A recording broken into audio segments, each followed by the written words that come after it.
Another night before Christmas, and all through the apartment, I'm pondering and panicking in my little holiday compartment. What do I do? What do I say to bring some holiday cheer? To hopefully bring a little joy to what's been a terrible year. What was that sound? Why is it so? Did people drop shit on my balcony without so much as a look out below? What's this, then I see? A present just for me? A present, I presume, but exactly from whom? Finally! I couldn't take that rhyme scheme anymore. Hey, I tried my best! Even if it was at your protest. Look, that's cute and all, but I've been stuffed to that box since the beginning of December by some madman in a red suit. I'm not exactly in a mood for a poem right now. No, it seems you're more in the mood to bitch and moan.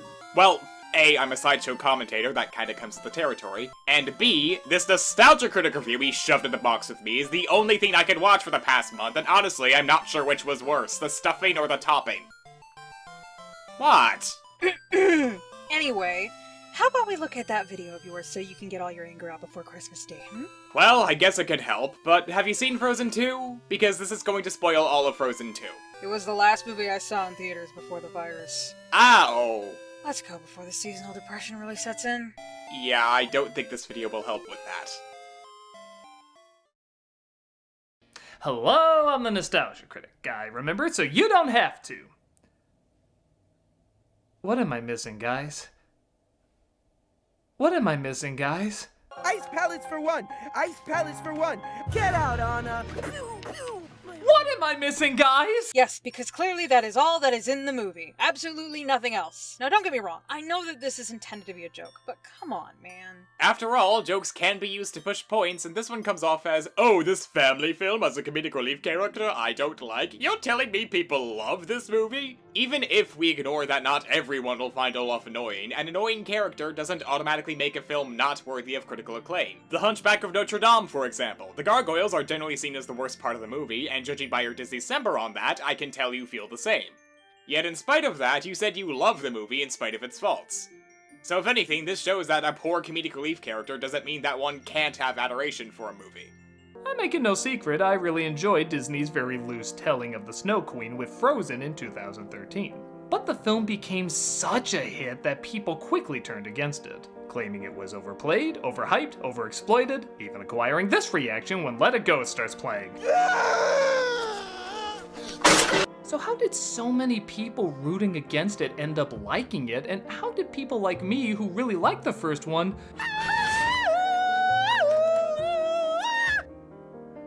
What am I missing, guys? I mean, fair. Yeah, Let It Go really did put us in a kingdom of isolation. But at the same time, that's gonna happen with anything that's popular. Stuff like Five Nights at Freddy's and My Little Pony, despite having a bunch of people that hate it, still makes products and sequels and remakes to this day. Regardless of those who reacted that way to Let It Go being played again, and trust me, as someone who liked the film, I and others were reacting similarly. It was overhyped, it was overplayed, and it did get old for some people. Doesn't mean a lot of people still didn't like it. Plus, it was a global success. This was kinda expected. I guess to my credit, I'm not exactly alone. Made 7 years after the original, several critics found the movie less than a worthy follow-up. Even some comedians enjoyed taking a shot at it. Didn't you make fun of the plot of Lion King at some points? And that's still a positive rating. I don't really understand the point here. Aside from that, you acknowledge that the movie doesn't have wide critical acclaim, as evidenced by how it only has around 70% on Rotten Tomatoes when most modern mainline Disney movies are around the mid-80s and 90s, yet we're still asking why this is popular because it has an okay critical reception? Is it because the audience score is so high? Because that's a typical thing for most family movies who normally just want to watch a fun movie with their kids. You're telling me a family-friendly Disney movie is popular with the masses? Why on earth would that be? Like, shock of all shocks, family-friendly Disney movies tend to be popular with the masses. But I've heard so many fans say they not only like this film, but they like it even more than the first. I usually understand when something I don't like is a big hit, like the Transformer and Twilight movies I can't stand, but I get why they gather an audience. But this one, I'll admit, I'm a little in the dark about. I mean, yeah, kids are obviously gonna like it because it's a sequel to one of the things they've watched a million times, but adults getting into it even more than the first one? To quote another Disney CG character? I don't get it. So this review is less me pointing out why I think it doesn't work. Oh, you know me too well. Alright, I get that you're trying to say that you just don't get why this is popular, and on its own that's fair, but when you put in phrases like, adults like this movie more than the original, while showing off clips of Olaf acting immature for the sake of comedic relief, then that comes off as really condescending, since you're implying that adults can't enjoy childish or immature types of humor. I doubt that's what you were intending to say, given your statement at the end, but regardless, it gives off some mixed signals. Now, this is a line that kind of foreshadows a lot of what's going to come up in the review, and a lot of stuff that the Nostalgia Critic does not understand. I'll get into the other stuff as it comes along, but for one thing, he doesn't understand the audience. He says that kids will like it because they saw the first, but doesn't understand why adults like it, forgetting that the first was 7 years ago. When the first film came out, I was 13, and now that the second one's come out, I'm 20. Well, I was 19 at the time. We are the children who grew up with this movie. Nearly all the people who watched the film when this originally came out are now adults, and a lot of the themes of the movie are pertaining to the fact it acknowledges the audience that it once had has now grown up or become teenagers. As we progress into the review, you're gonna see what I mean, but that's partially why I think the critic doesn't get a lot of the stuff that happens, because he's not at that age anymore, or at least isn't viewing it from that lens. But I also want to understand why people like it. The same way I ask you to understand my point of view, I think it's important to understand other people's point of view too. Well, I guess that's our cue then. So here's the thing. Now, before people jump on me, I'm not complaining about the fact that he's willing to see another point of view. My issue is that in this review, well, he doesn't. This would have been a really great video to possibly collab on if you knowingly don't like the film, but make a point of wanting to understand why others do like it. He never talks to anyone else or brings anybody in or even consults another reviewer. He just kind of talks to himself like he usually does, which causes nothing but an echo chamber effect, I guess, if that makes sense. But I'm getting ahead of myself. You ready, Luckster? Ready as I'll ever be. Haha, very funny. So I'm gonna try to get an idea why this film won so many people over. Let's try to understand. Let's just try to understand. This is Frozen 2. We open once again with Anna and Elsa as children playing with snow in-jokes as their father, played this time by Alfred Molina, tells them about a real enchanted forest he came across in his youth. It was protected by the most powerful spirits of all. The spirits of front-loaded cramming. Seriously, this film squeezes a lot into 2 minutes, which I would see as a major problem, but seeing how that's double the time Doolittle gave, I guess I can be a bit more lenient. To sum up, there was a truce between the people of the Enchanted Forest, who utilized the forest's gifts of earth, fire, wind, and water, and the Kingdom of Arendelle. Suddenly, the people of the forest randomly attack. I'm positive that's how the story's gonna stay. The king is killed, now making Anna and Elsa's father the ruler, and a mist covers the land, not letting anyone in or out. Whoa, Papa. That was epic. I like the part where Grandpa died. That was cool.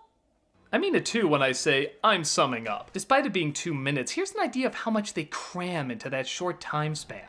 King Runard built them a mighty dam. Fighting enraged the spirits, and someone saved me. I wish I knew who it was. The spirits then vanished, but the forest could wake again. That really wasn't a lot. I think you're making a bit of a mountain out of a molehill here, man. The father is explaining a legend, a fairy tale to his kids that just so happens to be the backstory to the kids.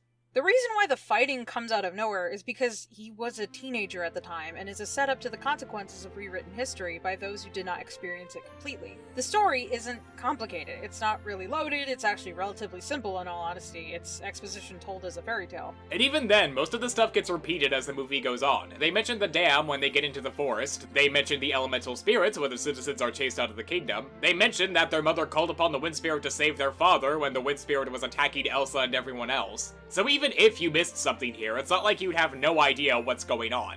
Now, in fairness, the first film was pretty front-loaded too.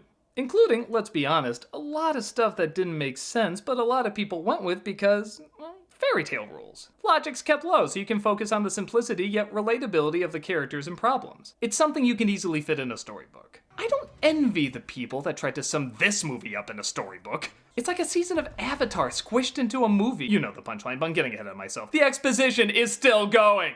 Kingdom A and Tribe B got into a fight, the spirits got mad and closed off the forest.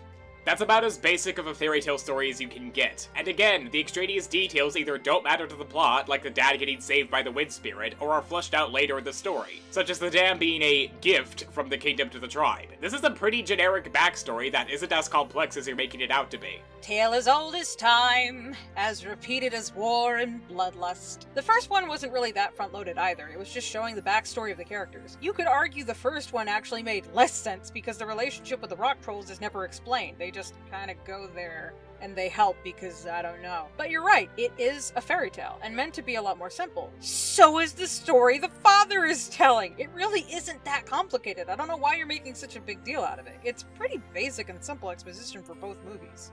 My mother would sing a song about a special river called Atahalan that was said to hold all the answers about the past. Are we gonna be tested on this? Because you're talking like we're gonna be tested on this. Study well, Mr. Walker.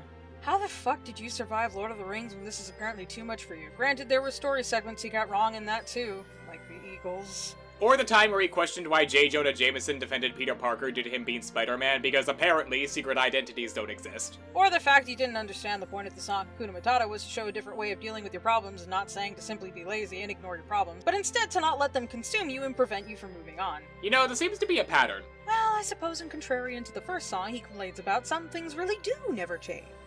Where the north wind. The mother sings a really pretty song about the river, and honestly, I felt like the movie was gonna get back on track here. You know, with the songs driving the story, atmosphere, and characters' emotions. Which is why you'll go on to complain about how the next song comes right after this one, even though you expected the songs to drive the story. Yep, prepare for him to completely ignore every song in order to make a point. Cut to years later, though, as Queen Elsa, voiced again by Adele Dazeem, seems to have her kingdom and her powers under control. Even Olaf is given permafrost so he doesn't melt away. Trust me, you'll regret that sin. I'm not alone anymore. Yes, the wind blows a little bit colder. Oh, okay. Didn't we just have a song? You just said... And there it is. Seriously, you just said you were hoping for the songs to drive the story, only to complain when we have another song that drives the story. Apparently, the movie's not the only thing he isn't paying attention to. The points are literally seconds apart. How much time passed since the last one? A minute? Okay, well, if it's an essential song, I understand. What's it about? How everything's fine. Like, really fine. Like, this is a song you would hear in one of those Frozen shorts, not a 7-year-in-development movie. It's light, doesn't explore much, not funny or inventive, and I'd probably be more forgiving of it if we didn't just hear another song! It's almost like it's setting something up. You know, like the fact the song is about the fact that Anna, a person who is reluctant to change, like a lot of people are when they're comfortable where they're at, is oblivious to the fact that things are changing around her, and it's inevitable that the weirdly existential optimism in Olaf's dialogue and lyrics. For example, the dialogue before the song, the fact that the stone wall falls beneath Olaf right as Anna says it wouldn't, the houses being built behind them, the falling leaves, Elsa being anxious about hearing the voice, and Kristoff preparing to propose. This song literally sets up each of the characters' issues that are going to be addressed and sorted by the end. Olaf wants answers as he's getting older. Anna wants things to stay the same, despite the fact that that's not possible. Kristoff wants to propose, but due to his lack of social skills and experience may not know how to, especially considering he's proposing to royalty. And Elsa trying to find the source of the voice and what she wants out of life. This movie is like an instruction manual, and the critic is complaining how he doesn't understand how two pieces go together. But even if we ignore the obvious moral of the song and just pretend that this was just saying everything is fine, considering that the people of Arendelle get evicted by the elemental spirits a little later, this could be seen as foreshadowing to when the spirits attack. But even then, what exactly is wrong with the song other than it being light? Lighthearted songs aren't inherently a bad thing, you never explain how it's not funny or intuitive. And your main complaint is, oh, it came right after another song, when the mother's lullaby was only a minute long. So it's not even like it's much of a pacing issue since the first one was pretty short, all things considered. But again, rocky start. I mean, we're not even a third in, and the film's not awful, it's just a little underwhelming. Let's see what new developments we have with the characters. Well, Elsa hears a voice calling to her, and while she's comfortable with her kingdom and her abilities, she can't help but feel an unease like there's something more. Something after happily ever after. Complex, I like it. What's Anna up to? Well, she wants to support Elsa, and we're good. Yeah, it's interesting how different they were in the first one, which actually helped teach very different lessons. How to not wear your heart on your sleeve, but how to also not be too closed off. Here, she just kind of follows Elsa and is constantly in her shadow. You are not going alone. Promise me, we do this together. Where's Elsa? Not in I any swore recent that I time wouldn't will leave we her die, side. but Let me help you, please. In fact, the happy ending is she takes over exactly where Elsa left off. Had the movie focused on her maybe being too carefree and not wanting to change, maybe this would have been a good arc, but A, if that's really what that song is supposed to be, that was a really weak way of doing it. And B, she seems very accepting of everything that comes her way. If she didn't want to go on the journey or not get involved where they feel they don't belong, maybe that could have created some conflict. But wherever Elsa goes, she goes. So it doesn't feel like there's a ton of growth. It's almost like the story with Anna is that in comparison to Elsa, Anna is too dependent and too willing to stay in her comfort zone after how badly it went in the first movie. She doesn't want things to change as stated in the song because she's comfortable now and has everything she wants. But is also trying to give Elsa everything so that she doesn't leave her alone again because for the longest time, she's all that she had, and her becoming queen is the result of her becoming independent and becoming her own person and becoming an adult, which is something that a lot of siblings may struggle with. Instead of one being too carefree and one being too reserved, you have someone who has had a taste of freedom wanting to find it again, and one who has suffered the consequences of it and is now overprotective, and the whole movie is about teaching the need for balance in both aspects of life. With that aside, I want to go back to this bit, since it shows you did understand that the song was trying to show something, but just called it a weak way of doing it without explaining why. Wasn't this review done with the purpose of trying to understand why the movie's popular and explaining your stance as to why you think it doesn't work? If that's the case, shouldn't you focus more on explaining why that's the case as opposed to just saying, it's weak and it's not saying anything, when you even acknowledge right here that's possibly not the case? So you do get it. You're just ignoring it. Exactly! Ooh, but she does freak out at Kristoff a lot. In case we die. You think we're gonna die? No. Yeah, let's talk about him. In the first film, he's not super complex, but he does his role fine. He wants to help to get his business back. He talks to his reindeer because he doesn't have many human friends. He's not always the brightest, but he's practical and competent enough to help out on any journey. In this film, he wants to propose to Anna, and we're good. The same way a great character like Buzz Lightyear was reduced down to one bad running joke in Toy Story 4, Kristoff is insultingly forced into this story the same way. He wants to propose, it backfires, and he tries again. He wants to propose, it backfires, he tries again. That last word really seemed to throw her. Under different circumstances. You mean like with someone else? What? I said you'd have to be crazy to want to marry a man you just met. Wait, what? Crazy? You think I'm crazy? Yes! To be fair to this segment, not only is that edit really funny, but this was one of the weaker aspects to this movie. Kristoff's story was more to fit in with the aspect of change that the movie was trying to make. A lot of the issues from character to character are relatable, but with Kristoff, his issues are arguably more niche in comparison. Elsa wants to find more and to seek new things out while finding where she belongs. Anna needs to learn to gain independence and become her own individual. Olaf is trying to find answers and is somewhat similar to Elsa, albeit in less of a rush. And Kristoff is just happy to be there. Honestly, he doesn't even seem that happy, but that's the thing. He, unlike everyone else, knows what he wants. He wants a future with Anna, which isn't a bad thing, but the best way I can explain is like a real-life friend group. There's always going to be one that's a bit more ahead and a bit more put together than everyone else. That being said, it is important to keep in mind that neither of them have been in a relationship before. Kristoff spent his entire life raised by trolls and deer, and Anna's parents kept her in a castle for most of her childhood, which led her to be raised by portraits. And staff that you never see, actually. You know what? What the fuck was up with this castle? I've seen furniture more attentive than this. Wrong movie, but anyway. I get the on and off again marriage proposal does get annoying after a while. That was also a complaint I had with the movie, to be honest, but it does make sense for both of these characters to not really understand basic romantic cues. Alright, let's move on. This frame's scary. And the funny thing is, Disney has actually done this cliche before, and surprisingly well. In The Rescuers Down Under, a criminally underrated movie, Bernard does the exact same thing. He tries to propose, it backfires, he tries again. But he's also shy, an overthinker, has low self-esteem, is afraid of everything, but bravely does what needs to be done. There's more to him outside of this one joke, so we're rooting for him and sigh every time it doesn't go well. Kristoff has no other traits outside of this joke that's over... When did Rescuers Down Under come out? 29 years old! It's almost like Frozen was a self-contained movie and they had no idea what to do with these characters after they served their purpose. Again, let us ignore the fact that in the song you brushed aside, Kristoff is also awkward, an outsider, is strange. His only friends for the longest time were rocks and a reindeer that he makes voices for. Sure, he isn't relevant to the plot, both of us agree with you there. However, to act like he has absolutely no personality trait outside of marriage is outright wrong. Since throughout the movie, we can see that he's also awkward, has a kind heart, as shown as when he's consoling Anna when she's afraid about the dam, doesn't like getting dressed for formal occasions, but will do so to make his future fiancé happy. But most importantly, he's also a dirty cheater when it comes to playing charades. Seriously, why is Olaf allowed to shapeshift? You might as well just let them show pictures at that point.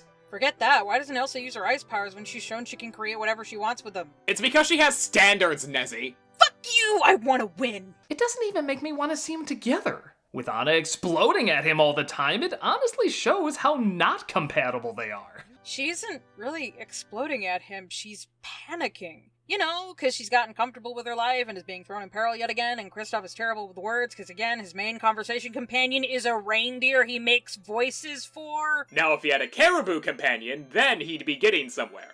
Just because he's hot doesn't mean that he's not fucking weird. Truth be told, Anna and Elsa actually have more chemistry. Ew. Oh, don't worry. It gets worse. Also, you mean to tell me that a pair of siblings would be closer than a year-long boyfriend at best? Oh, that's crazy.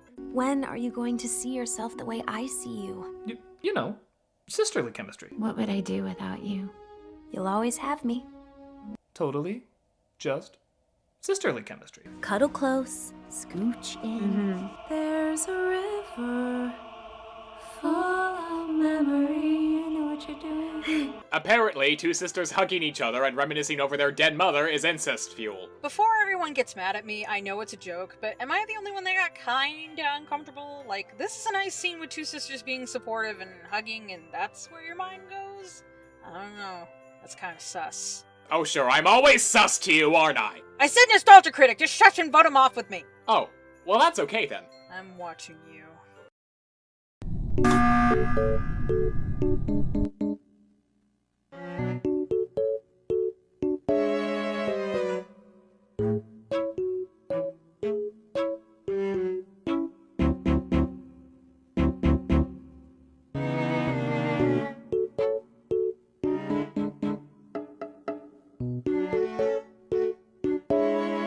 Okay, but 100% due credit, the one thing that is consistently good in this is Elsa. Not only does she have the best story with a mystery that sucks you in, but big surprise, her songs are really fucking awesome. Into the end. Despite them definitely having a Let It Go vibe, honestly, I'd be shocked if they didn't do that. And they're still good songs. Emotional, big, and further her journey both physically and emotionally. Though am I the only one who thinks the voice calling her is the melody of Jack's Lament from Nightmare Before Christmas? Oh, somewhere deep. Oh my god, you should sue somebody. But they're both owned by Disney. Remember kids, you can't sue for self-plagiarism. Into the end. Shut up! It's 3 a.m.! I can't take credit for that, I got it here. Check her stuff out, she's kind of amazing. Link here. Hey, at least he credits the artist. Still not gonna save you from the stuff you got wrong, but, you know, respect. Anywho, it seems like the voice and Elsa are connected as the elements start rampaging Arendelle and Elsa evacuates everyone. When Anna asks what's going on, Elsa says she has a feeling, nay, an intuition about what all this is. I woke the magical spirits of the enchanted forest. Or she knows exactly. Were you not paying attention to the song where it literally showed her? Or the scene right after the song where she looked at the crystals flying around her and recognized the symbols on them. Or, you know, the whole fairy tale segment at the beginning, meaning she knows what they are? Kristoff! Oh! Don't worry, we don't have a song this time. Hey, I actually liked their song in the first movie. Yeah, Luckster likes being criticized by future in-laws. Hey! The past is not what it seems. A wrong demands to be righted. And when I say righted, I mean... Yeah, we'll get to that in a bit. Oh, we will get there in time. But for now, Elsa says she needs to go to the Enchanted Forest. Anna insists that she comes with. Excuse me, I climbed the North Mountain, survived a frozen heart, and saved you from my ex-boyfriend, and I did it all without powers. So, you know, I'm coming. Me too. Seeing how I'm the one who actually did all of that. Oh, fuck off. Way to completely devalue everything Anna did in the first film and make a point as to why she should be in this movie. Let's go through each of these points. Luckster, the floor is yours, my effeminate fellow. Oh, ha ha, has-been hotel reference. Oh, come on, they're all twinks. Anyway, if we look at the feats in order, climb the North Mountain, Technically, this is something both of them did. Anna hiked up a far way, but when she ran into Kristoff, they both rode up the mountain on Kristoff's sleigh. Sure, it was his sleigh, but regardless, it was still a joint effort. And it's not like she wasn't doing any of the climbing herself before she ran into Kristoff. Survived a frozen heart. Anna got straight up shot by Elsa by accident. Again, and was able to survive it thanks to Elsa, hence the whole being saved by a different form of love. Kristoff was never shot, he was never really injured in the process. Sure, he carried her while she was, dying, but he didn't survive that. Saved you from my evil ex-boyfriend. In other words, the scene where Anna ran in front of Elsa to protect her from Han's strike, where she froze solid at that very instance and blocked the attack. I mean, granted, that makes the without powers part a bit inaccurate since that's technically a power. No, that's not a power, Luckster. She was dying from a curse. I mean, dying is a power in a way. Just because magic was involved doesn't mean she used it anyway.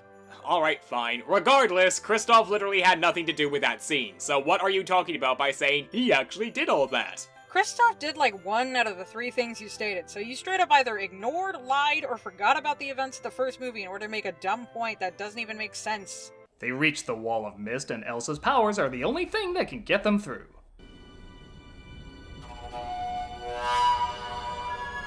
Oh hey look, it's the symbols that appeared around her when she crystallized the air after her big song number. It almost like this shows there was a reason Elsa knew that the attack was from the spirits after seeing those symbols. Crazy, right? Anywho, they enter the forest and see the dam that was built by Arendelle years ago. Well, if that dam broke, it would send a tidal wave so big it would wash away everything on this fjord. What an incredibly natural thing to say. Back to me wondering how this film's gonna end. Hold a quick minute, I'm gonna go find that clip. Yeah, the dialogue does sound unnatural when you blatantly cut out parts of it. We're really just going to ignore any and all transitions that took place between those 2 clips. You don't get to take 2 bits of a conversation and then complain about it feeling unnatural. Oh, come the fuck on! Wait, what? In the part he cut out, Anna remarks on how the dam is as her father had envisioned, and Kristoff says this. I don't know, but it's still in good shape, thank goodness. What do you mean? And then the line you chose to show comes in. Meanwhile, Olaf partakes in what I'm gonna call comic relief gunpoint. You see, in the first movie, Olaf comes in halfway through the film. A smart move utilized in several Disney movies because that means the main characters have to be charming and funny for the first half, making us like them more. So you don't have to put all your comedy into one character, as that usually backfires. But in this flick, he's there at the start, which means when the film's not meeting that Disney MCU laugh quota, he takes over, driving the story to a crashing halt, trying to make little kids giggle. Yay, we're making assumptions that only kids would think this is funny. What an overgeneralization of an audience you've already stated in not understanding. What is with the mentality of, I'm a big adult, I laugh at adult thing. Fart joke, not make laugh. I'm mature, young people dumb. Joke supremacy! Joke supremacy! Annoying implications aside, I actually dislike this point for several reasons. First of all, just because a comedic relief character is there at the start, that doesn't automatically mean the main characters don't start off being charming or funny in their own right, since it's possible to have a comedic relief character bounce off the protagonist. Even then, you seem to be equating funny with charming when there are more ways to establish charisma than just being humorous. You can make them suave, brave, debonair, even making them timid or shy tends to establish a relatable personality in some sense. If I could give an example of a comedic relief character who was there at the start and bounced off of the protagonist, look at Sebastian from The Little Mermaid. Their whole shtick was that he was trying to keep her out of trouble while Ariel wanted to explore and got into trouble with Daddy Triton. And that's where the main comedy comes from. Even then, this is something that Disney has always done. Again, The Little Mermaid has a scene where they derail the plot to have an entire song about Sebastian running away from a chef who's trying to cook him alive. Or Cinderella, where the mice get an entire song where they try to make her a dress. Or Be Our Guest, one of the most popular Disney songs of all time, was a song that mainly focused on the comedic relief characters. Oh, but Olaf doesn't have any interactions with other characters like Sebastian does, one might argue, and that's where my second complaint comes in. Up until this point, Olaf hasn't been the movie's sole source of comedy. In Some Things Never Change, Anna and Olaf were bouncing off each other the entire time, and even Kristoff had a lot of funny interactions with Sven. After that, there was a scene where everyone was playing charades, where everyone was contributing to the comedy. You even bring up how a good chunk of Anna and Kristoff's interactions consists of a running gag where Kristoff tries to propose and Anna misinterprets that as something else. Sure, you may not find it funny, but regardless, it still shows that Olaf hasn't been the center point of comedic relief until this song, which is a third of the way through the movie, might I add. Aside from that, your own examples poke holes in your theory as well, since even if we ignore how there have been other Disney movies where the comedic relief characters show up near the beginning, in Aladdin, the genie showed up near the middle, but Abu and Iago were comedic relief characters that were there since the beginning of the movie. The Lion King had Zazu and the hyenas in the beginning as well, and in Mulan, Mushu showed up at the end of the first third. You know, the same time as Olaf's song. So we have to ask what the problem is here. You personally don't find the jokes funny? Alright, stick with that then, as opposed to trying to act like how it's a bad thing to have comedic relief characters be introduced at the beginning of the film. Basically, just because you don't think it's funny or you don't like it doesn't mean it isn't necessary or shouldn't be in it. See, this is one of the problems with the fact that this review probably should have been a collab with a creator that did like the movie, especially since this review is meant to understand why people liked it when you don't. The other issue is the fact that this is a sequel. Due to the context of the film, how can you reintroduce him only in the second half? And not only that, but because it's a sequel, this means that they most likely are trying to flesh him out a bit more by giving him his own arc. Now granted, you could make the argument that it's not the most interesting, but I would be willing to argue that it's weirdly necessary due to the way the story is structured. As I've stated before, each character has their own role. Elsa is the one who wishes to be independent at risk of herself, Anna is too dependent at the risk of herself, and Kristoff knows what he wants and is just trying to plan on how to achieve it. These are all issues that adults and late teens would probably understand a lot better than the younger audience, which is why I weirdly feel Olaf is there. Olaf is there to help the newer audience, in a story the older kids know better, whether it be researching and spouting strange facts he found the day before, or learning to understand harder emotions, or being optimistic of things he doesn't understand with the phrase, "I'll understand it when I'm older." I feel this was the purpose of why he stayed. Now, I know some people may be thinking, I'm looking too deeply into this. Well, guess what? This is a critique of the movie. This is kind of the point. Samantha? I don't even know it's Samantha. Now, don't get me wrong, we did have one scene like that in the first. But it was around when we first met him, so it helped establish his character, give him something to strive for. And yeah, I found it pretty funny. In Frozen 2, they do that thing where the camera's really close to his face when he runs. That's only a 13-year-old cliche compared to the 29-year-old cliches you were doing. It's a cliche, therefore it's bad. And again, we establish yet another person who doesn't know the difference between a trope and a cliche. To put it in the simplest terms possible, certain story elements are bound to be repeated. It is just inevitable. The tragic past, the main character dying, but not really, or liar revealed, are all things that will be repeated. Nostalgia Critic himself has stated that critics, due to their profession, are more likely to see them and be bothered by them versus the average viewer, and that repetition can lead to a more negative experience in comparison again to the average viewer. In simple terms, though, a trope is a cliche done well, and a cliche is a trope done poorly. But both are elements in stories that are repeated to the point of recognition. But seriously, the complaint with the scene, or in this case a type of cinematography, shouldn't just be, oh, it's cliche, because cliches can still be done well. Especially since this is a film marketed towards families, which means there will be younger viewers who aren't as tired of these cliches as you are. What's that thing you say, Olaf? My theory about advancing technologies is both our savior and our doom? Okay, once in a while he gets a laugh. A tornado sweeps them up, but Elsa freezes it away, resulting in these ice statues left behind. What could they be? They look like moments in time. Lucky guess! What's that? Jesse and Prospector are trapped in the old abandoned mine, and Prospector just lit a stick of dynamite thinking it was a candle, and now they're about to be blown to smithereens? Is that not what they look like? Oh, come on, Nezzy. If you saw an ice statue of a startled horse appear out of nowhere, clearly the first thing you would think of is that there's a fast food restaurant nearby, as opposed to something being frozen in time. No, we gotta make it sound more magical. There must be an Arby's in the distance. While Elsa's guessing is a little too on the nose, even just for instinct, this does lead to maybe the coolest idea in the movie. Water has memory. The water that makes up you and me has passed through at least 4 humans and or animals before us. I'm not sure why Olaf knows all that. Elsa always seems to be the one to guess the right answer and has ice powers, but we gotta justify the Michelin Man's dick in this somehow. Ignoring the fact that a part of Olaf's arc and character is that he asks questions and probably studies, he lives in the palace that has a giant library in it. Father. You can tell just by looking at them. You know, for all those times you brought up the first movie, I think you'd remember that Anna has all those paintings in the castle memorized. This was even acknowledged later in the movie, since that's how she recognized Lieutenant Matthias. This whole point can basically be summed up in, I didn't find this part funny, bum reviews bit, and sue somebody again. Anywho. Why would nature reward a person of Arendelle with magic? Hold up, hold up. Oh, what? Let me just grab this scene real quick and tuck it in my pocket. We'll need it for later. That seems like the commentary equivalent of shoplifting, but okay. Oh, shush. It costs nothing, but the payoff will be great. It's more like dumpster diving. Isn't that technically still considered theft? Shut up with your legalities, Jester Man! Perhaps to make up for the actions of your people. My people are innocent. May the truth Wait, let me guess. Is the moral of this Disney movie not to be prejudiced? How brave of you to take on such a brand new stance. The people being crapped on represent the people being crapped on. Yeah, that's all of them! How brave of you to be so confidently wrong, but we'll get to that later. How brave of you to assume that there aren't any kids watching this who could still benefit from the moral, or that there isn't anyone out there in this day and age that may need to hear it again.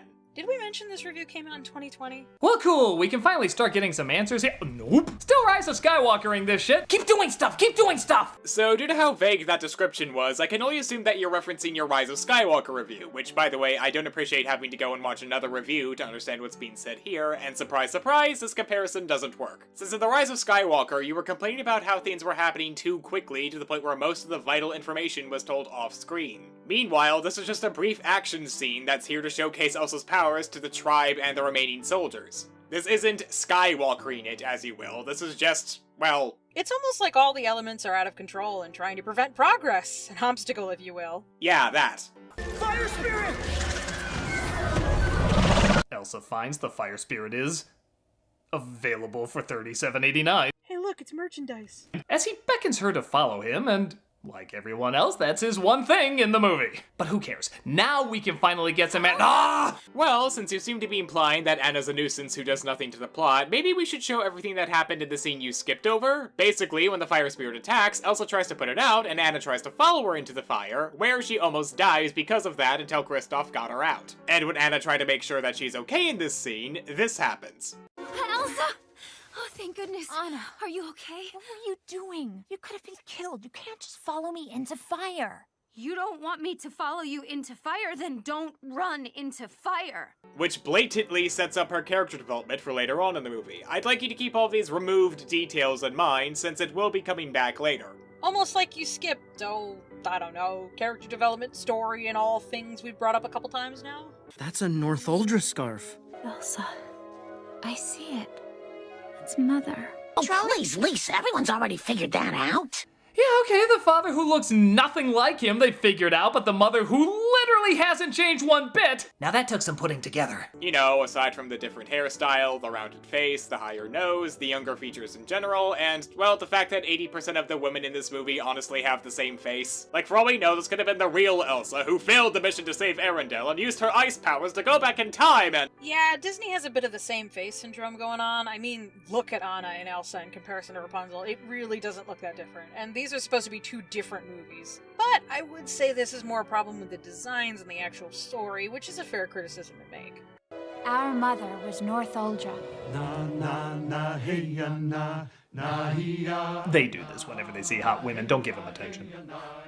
I will admit, by the way, I like how they give some context to the chant from the first film. I think it cleverly ties the two movies together. With that said, Elsa promises to free everyone in the mist, which is great. Let's see what we can discover. Time to rest, cool. They traveled all day and tamed two spirits in a new place that they don't know how to navigate. How dare they take a break and try to learn more of their mother's culture in the hopes of leading them on how to break the mist? God damn it, I want to hit my head on the wall. Ignoring that, you later complain about how the movie keeps having characters come and go. So why are we expecting the movie to just ignore the native tribe the moment they were introduced? You're really putting this movie into a no-win situation here. Time for our one-note characters to play their one note. What else do you miss? My father. He passed long before all this. At least this new character gets a little bit of screen time, and he's gone. Oh, I'm sorry, did I say he complained about that later? I meant the very next sentence. Like, Critic, do you want them to focus on the characters or not? Also, wow, did Nostalgia Critic get everything wrong about this next scene? Not only are Olaf and Kristoff on scene for very little, one, not really telling any jokes and simply talking to the kids in an actually very mature way. How do you guys cope with the ever-increasing complexity of thought? Kristoff talking to Ryder to set up for a joke later that is whole seconds long. But then we get to the scene where Anna is talking to Matthias, talking about his life and what he misses, which is another setup for Anna's story later on. Not only did you purposely play these clips out of order to make a dumb point, but you purposely lied to your audience as well. I can't seem to get her attention, or even say the right thing. A part of me is pissed because he looked like a really cool character, but a part of me is relieved because if he's inevitably gonna end up like these schmucks, it might not be worth it. Olaf isn't even doing anything really. He's just playing with the kids. Do you expect children that young to act mature around a talking snowman? Yeah, I think we should take a look at what Olaf was actually saying during that scene. How do you guys cope with the ever-increasing complexity of thought that comes with maturity? Brilliant! Oh, it's so refreshing to talk to the youth of today. Our future's in bright hands. Wow, that's actually kind of poignant. On the nose, but for this commentary, considering our ages and the fact it's 2020, makes a lot of sense. Earth giants. Alright, cool! Maybe these will be some interesting, and they're gone. Yeah, they really should have stuck around and talked about poetry with the main characters so that you can complain about how the movie isn't advancing the plot. Or attack them to say that they're skywalkering. Make it make sense, man! Do you want the plot to continue or not? Am I supposed to feel this ridiculous? Here she comes! Princess Anna of Arendelle. It's almost like a mission to rescue hundreds isn't a practical time to propose, but it's literally all he has in this movie, so cue that letdown music! I mean, neither was a rescue mission to save the life of a small child from a murderer, but you were fine with it there for some reason. Especially when you're, oh, I don't know, a mouse in Australia? Predators everywhere you look. What follows next? I'll give credit. I never thought I would see in a Frozen movie. Now I know you're my true north, 'cause I am lost in the woods. Oh yeah, you're seeing that correctly. This is an 80s rock ballad. Because they are so creatively bankrupt with this character, this is the only thing they could think of. It doesn't match anything in the movie, but I kinda gotta give it to him. I was literally speechless when I saw this. How the hell am I supposed to react to something this desperate?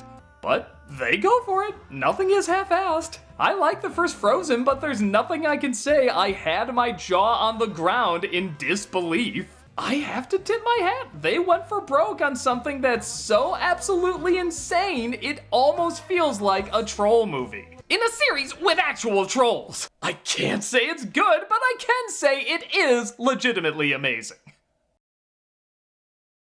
Yeah, no, we can't defend or explain this. This was fucking weird. Yeah, it really does stand out from the rest of the movie. For better or worse. And it's definitely more entertaining than... Why are you still a thing? This is the film you die in, right? You know, I didn't notice this when you first complained about this joke, but you cut out the actual punchline here. Hey, Olaf, maybe just one of you should do it. I agree. She's a little pitchy. Elsa was singing to try to make sure the fire spirit was close by, and when Olaf was singing too, Anna told them that only one of them should sing, while Olaf assumed that she was insulting Elsa when she said that. Oh, look, it's 2020 and he still doesn't get the joke. Well, don't get me wrong, you can still find Olaf's part of the joke annoying, but don't cut out literally every other part of the joke and act like the only punchline it had was Olaf screaming, since at that point you're making the movie's comedy seem more juvenile than it actually is. Something else I really don't like about this review is that he keeps slicing the dialogue, which I get is necessary for timing and copyright, but the problem is he acts like it was never there. So many things in this movie are explained, but he cuts it out and thus the audience only has what he chooses to show, which can alter their perception of whether or not they even want to watch the movie, which in turn skews the criticism. Elsa finds the ship their parents died on and discover they were actually heading towards dark waters. Atahallan. It's a magical river said to hold all the answers about the past. That description is so vague, even the space between spaces has its hand up. How in the world is that vague? Hey, in this mirror you can see all things you've ever wanted. Gee, I wonder what this mirror is gonna show me, like, what? Behold, Nettie, the ancient crystal of ancient ice. Gaze into it and you can see the distant past. Hey, why is it showing my 5th birthday? It didn't say any of that. The distant past! What do you mean? I'm 20. I'm ancient. Age is a vague concept meant to sell more punny birthday cards. Elsa? I want to know what happened to them. Well, they clearly drowned. Is there a reason you think they didn't drown? Oh my god, they drowned! That's so out of left field. I really hate this point. Yes, how dare a child who has been grieving for God knows how long have the tiniest hope that their parents are somehow still alive? How dare they hope that their parents somehow manage to survive? It's not like, drama is a thing in movies either, right? Honestly, that's assuming she even expected to see them alive in the first place, instead of, just wanting some closure on what happened to them. Especially since she didn't see them die, they just got a letter back saying that they drowned. And since she has the power to see into the past, no duh she'd want to see what happened to her parents with her own eyes. It's almost like closure is a realistic way of coping with trauma or loss. If anyone can save Arendelle and free this forest, it's you. Elsa says there's a fifth spirit said to combine the rest of the elements, and the answer, who that is, lies over the dark waters. And if you haven't figured out the identity of the fifth spirit yet, here's a cookie, go to the corner and don't talk to me. Yeah, that's a legitimately fair point. You think the walking ice maker would figure out that they're the fifth spirit by now. But I do want that cookie, though. I can't lose you, Elsa. Elsa says she can't allow Anna to go down such a dangerous path, so she puts her in a boat and sends her down a dangerous path. And this is where the splicing also gets really bad. The path Elsa made with ice likely led back to camp by tracing their steps. But you cut out the part where Anna ripped out Olaf's arm and steered them into the river. And if anyone wants to make the argument, oh, but he's not actually trying to misrepresent the movie, it was just done as a joke. Jokes can still have a point behind it, especially with someone like Nostalgia Critic, who often blends humor with criticism. So that's not really an excuse to get details wrong. Not helping that these types of jokes do tend to have really negative impact on criticism as a whole. Just saying, Beauty and the Beast romanticizes Stockholm Syndrome started off as a joke once, but then it turned into actual discourse that Disney bent over backwards to fix. Or the joke that Ariel risked everything for her dude and everyone ignoring the whole song number about going to the land and why, and the fact that she has a museum dedicated to the service, and that the prince was merely the catalyst for her risking it all to go on the land. She doesn't even really pay much attention to him. Or the joke that Cinderella was weak, causing people to ignore the fact she cleans the whole house and makes an actual effort for her freedom and is a victim of abuse, leading to modern writers thinking female characters having to be physically strong all the time with guns or weapons and further perpetuating that being feminine makes you weak. I think we're getting a bit off topic. I shall rant! I'm sensing rising anger in me. Wait, you're angry? Elsa pushed me away too. And you have every right to be very, very mad at her. Okay, frozen therapy is fascinating. In that, no, it's not, but can we focus on the actual story? I believe it's still somewhere in here! Ignoring the point of the conversation, this feels so repetitive at this point. We've already explained each of their roles in this film again, going back to Olaf representing the child demographic of the audience. Olaf is learning like everyone else, but the same way a child does. Understanding more complex emotions that were taught as negative but never as necessarily healthy. This makes sense for his character.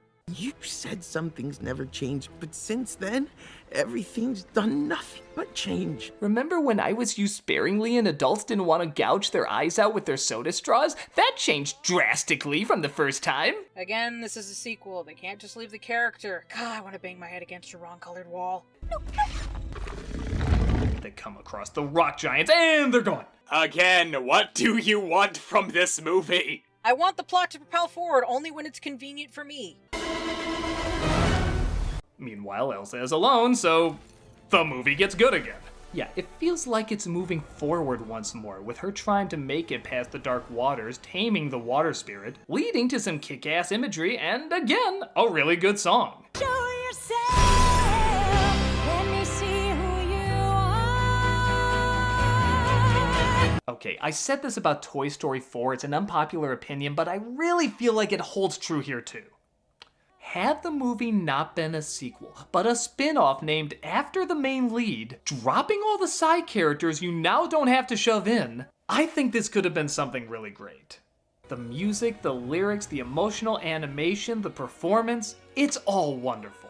It's obvious here, as it was with Toy Story 4, they only wanted to tell one character's story, not an ensemble like their predecessors. Only wanted to tell one story. Hey, Critic, darling. Now remember Anna's development that you've been ignoring? How the movie started with her not wanting things to change? How she constantly clings to Elsa even when it puts her own life in danger? How her conversation with Matthias was telling her to make do with the new path she has in life? Or how right before this she was begging Elsa to still be a part of her life, only for her to get pushed away for a bit because, well, Anna was getting Elsa's way. That's also what the whole therapy session thing you brushed off was supposed to convey, that she's frustrated that Elsa's discovery is leading her away from Anna and Olaf. Like, if you didn't care for Anna's development or didn't find it interesting, then fine. But don't assume that the writers only wanted to tell one story when there has been another story you've been completely ignoring. Also, if they did leave out Anna, how much you want to bet that he'd complain that she left her sister behind like Jem did in that terrible reboot? The problem with this point really shows you weren't paying attention to this story. Frozen 1, just like Frozen 2, is about the sisters. Not about one sister, but both of them. Just like in the first, we go back and forth between them to see their troubles and their desires. Just because you don't like it and clearly don't understand Anna's arc doesn't mean you can just ignore it like it isn't there. Oh, so the Critic's an Elsa simp. Gotcha. Even though Elsa discovers what we've already figured out, it's a touching moment with her connecting in song with her mother, the fifth spirit before her. Time to pull out that clip! Why would nature reward a person of Arendelle with magic? Their mom was never the fifth spirit. The fifth spirit was gifted to a couple of Northuldra and Arendelle. It's literally also explained later on in the movie when Elsa talks to Anna about the fact the couple had two daughters. One to seek the truth, and one to tell. One to find and one to show. Action and words. That was the point. It never said at any point in time the mother was the fifth spirit. She appears here because this is her tribe. These are her people. She knows the legends, and she knew how to help her daughter. And just like the father tried to help her, Anna is doing the same for Elsa. Even ignoring the blatant misstep, can I point out how you spent most of this review complaining about how the movie isn't advancing the plot and treat that like it's a problem, yet you give this moment a pass because, oh, well, I thought it was a really touching moment. That honestly sums up the biggest problem I have with this review as a whole, where it seems like the only time you're willing to stop and smell the roses is whenever Elsa's on screen, while treating every other detail like it doesn't matter to push this narrative that this needed to be an Elsa spin-off. They only wanted to tell one story, when the movie has more stories to tell than just hers. After this point, the rest of the movie would be obvious. Right the wrong of her past about to be discovered, and her journey would be complete. But it's not just her journey. We have Olaf and Kristoff and Anna in the story too, and we need to give them stuff to do and get Elsa out of the picture. So things get really sloppy. After a diss at how sick everybody is of letting go. Oh. Yeah, you can't really mock it when you try to recreate it twice. Oh, also this in-joke. What are you reading, Your Majesty? Some new Danish author. I hope a multi-billion-dollar company can butcher his stories one day. She sees, big shock, that Arendelle started the attack years ago. Magic makes people feel too powerful, too entitled. She uses her ice powers to see in the past all the bloodshed was her grandfather's fault. But the flashback inconveniently goes too deep into the cave, and as she follows to hear more, she gets frozen. So, remember kids, if you get too close to proving injustice, pull back, because it's bad. This is fucking lame. This isn't just a matter of one group being bad and mean to another. This is a matter of doing something out of fear. He says outright that magic makes people entitled, which is very similar to the Salem witch trials and how Paranorman was written. These people aren't necessarily bad. These are people that do bad things because they're scared. Not to mention, again, nobody knew how the fighting started. After the grandfather killed the chief, the spirits could have attacked in retaliation, confirming their fears. Nobody was around when the chief died, clearly, and thus it explains why they're so deep down, because nobody was there to witness it. And the two people that did are now dead anyway. It's about finding the truth for the sake of the future, even if you don't like the answer. Nobody wants to believe that their family is capable of being cruel or being bad people, and this is a mentality shared to this day, that where we started defines where we end, and the fact history is oftentimes one-sided and hides certain details. Also, you're acting like this moment came out of nowhere when there was a lullaby about Otto Holland that said, "Go too far and you'll be drowned," that plays several times throughout the movie. And even right when Elsa took the plunge into the icy abyss.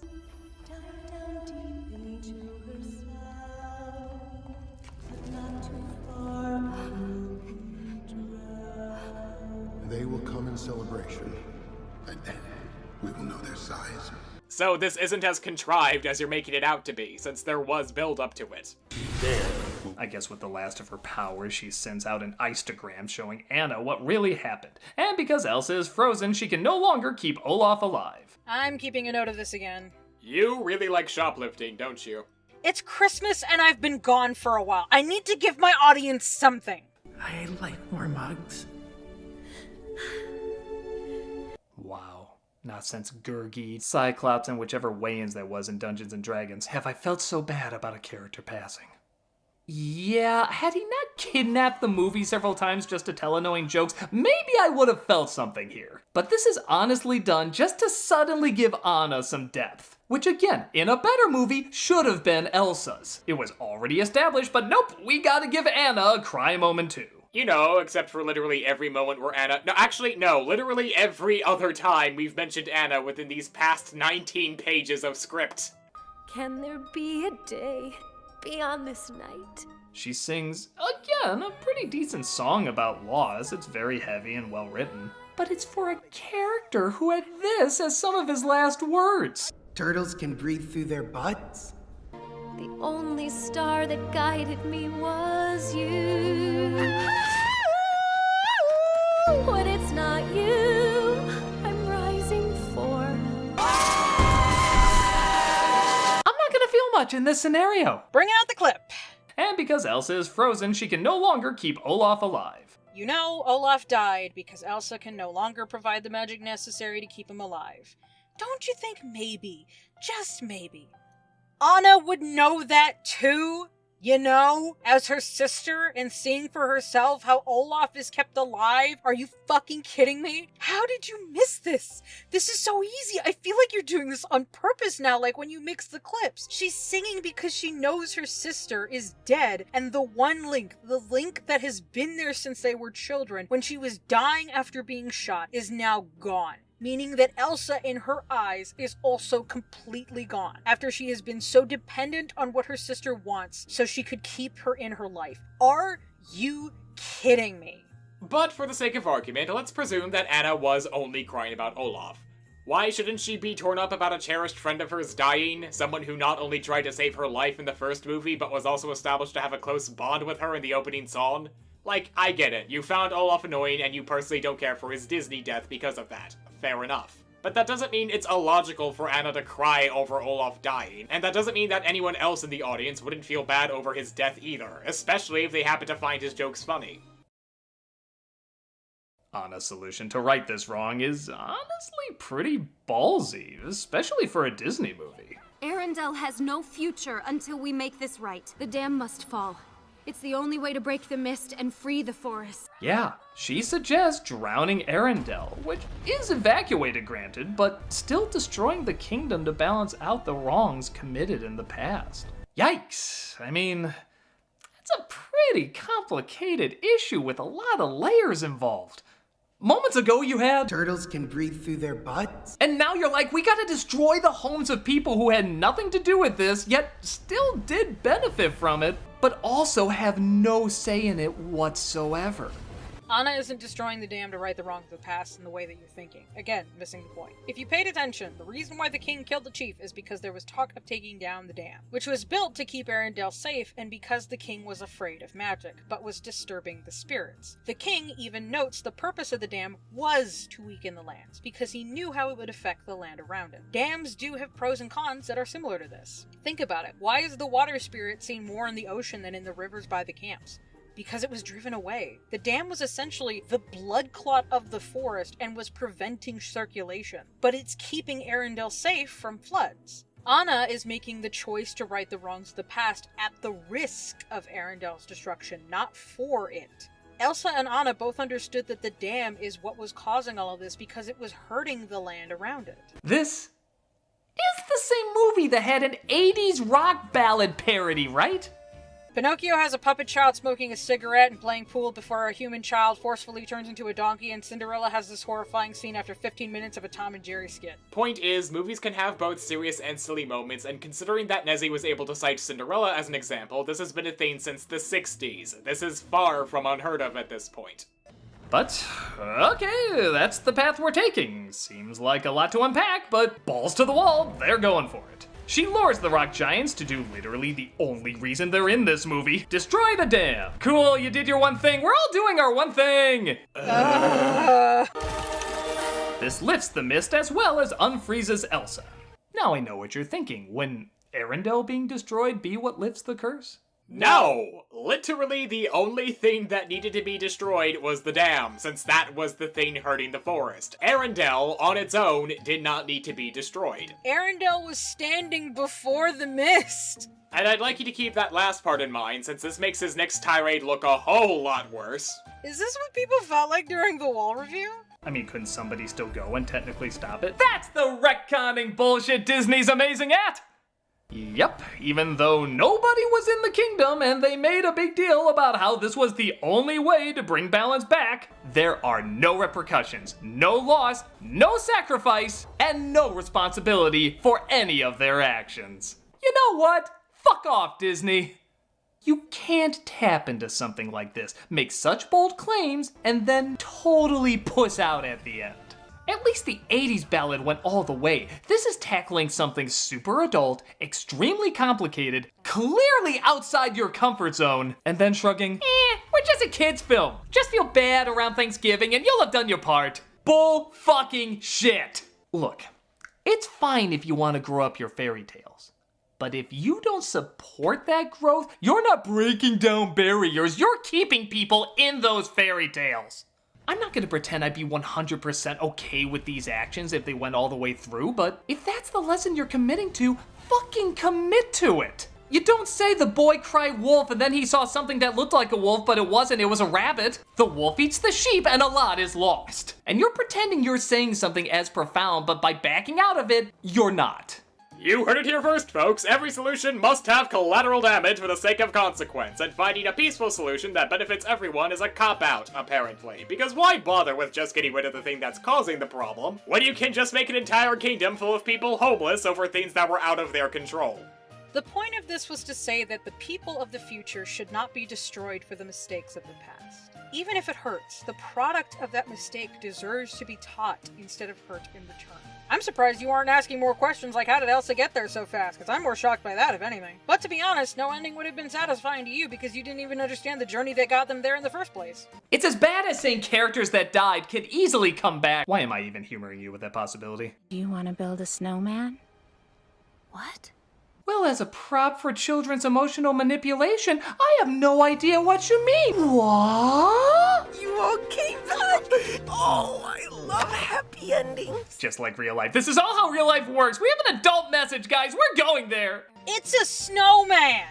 Will you marry me? Kristoff finally proposes. Anna says yes to both him and being queen of Arendelle, as Elsa is now ruling over the enchanted forest. I feel like this forest has really changed us all. Yeah, you've all grown like a dick who tweets racism is bad and thinks he changed the world. Pat yourselves on the back. You sacrifice nothing. You get this for 1 hour. That's okay.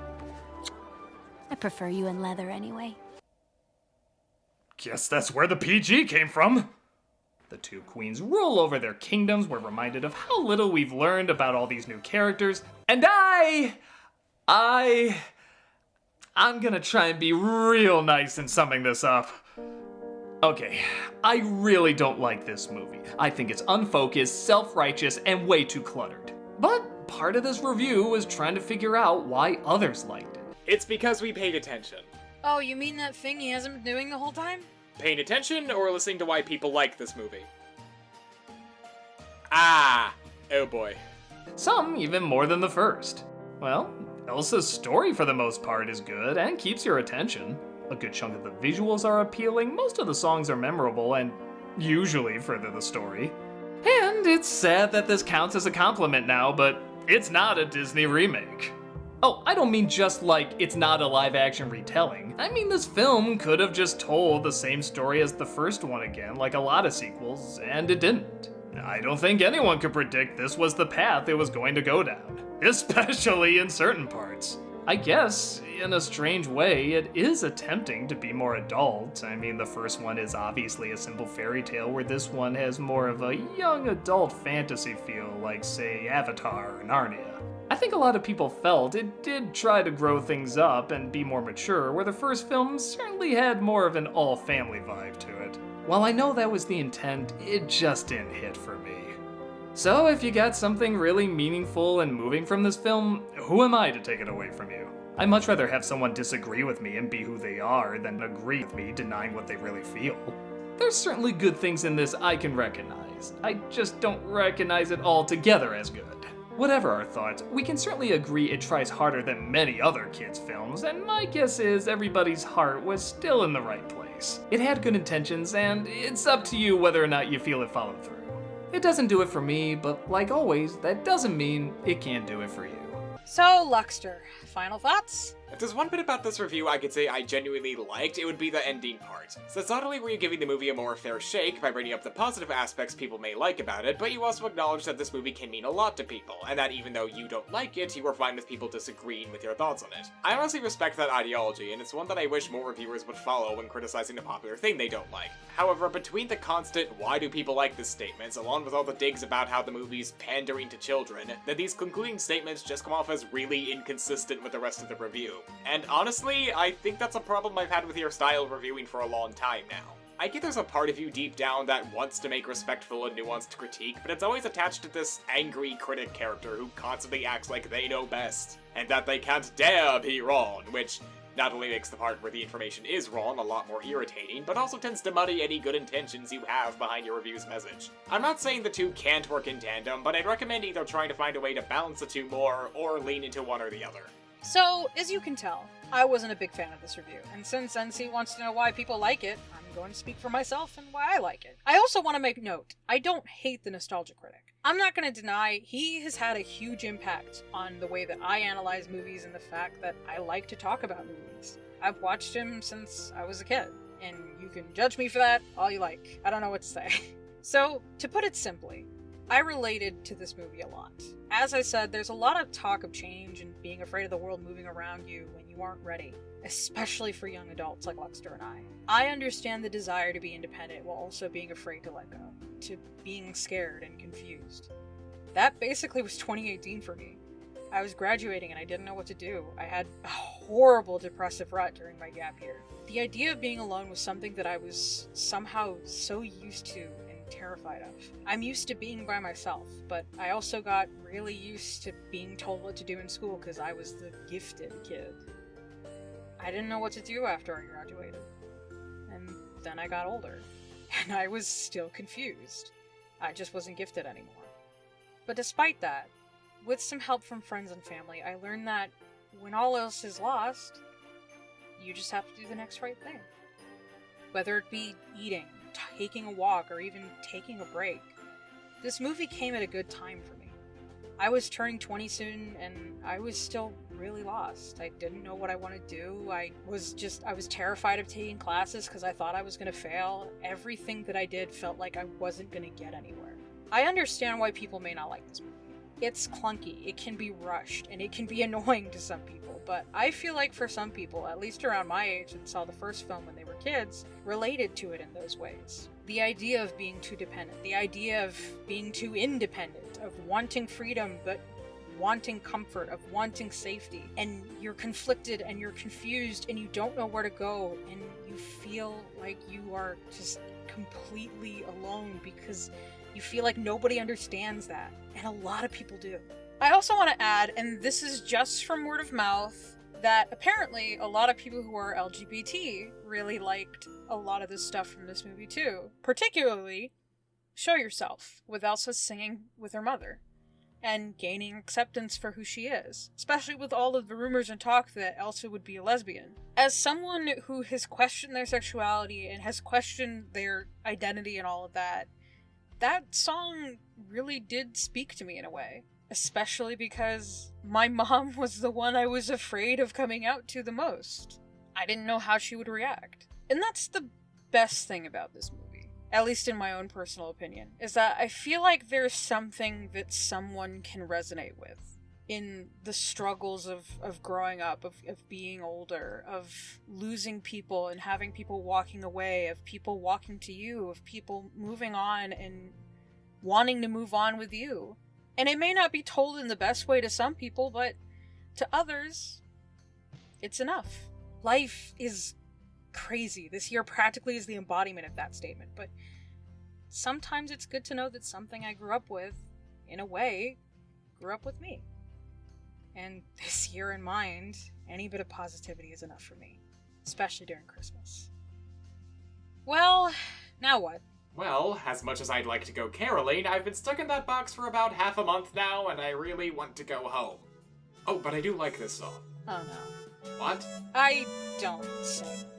Fair enough. I really can't stay. Please get the fuck outside. I got to go Get away. your dumb ass outside.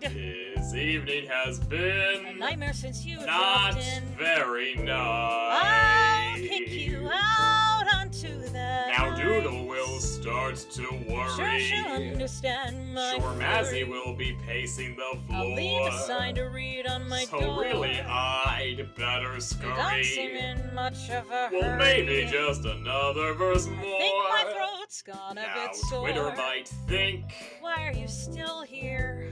nah, this ship will sink. Our collab is finished here. I wish I knew how You're to creeping me out break the now. spell. Please take your mask Why, and thank stay you. well. I ought to say no, Why are you sir. getting At least I'm closer? gonna say that I Aren't you tried. being awfully I snug? really can't Taking stay. your ass out, Baby, it's cold outside. You're really pushy, you know. You wouldn't leave. But honestly, it really is cold outside. Fine, it's Christmas, I guess. It ain't here.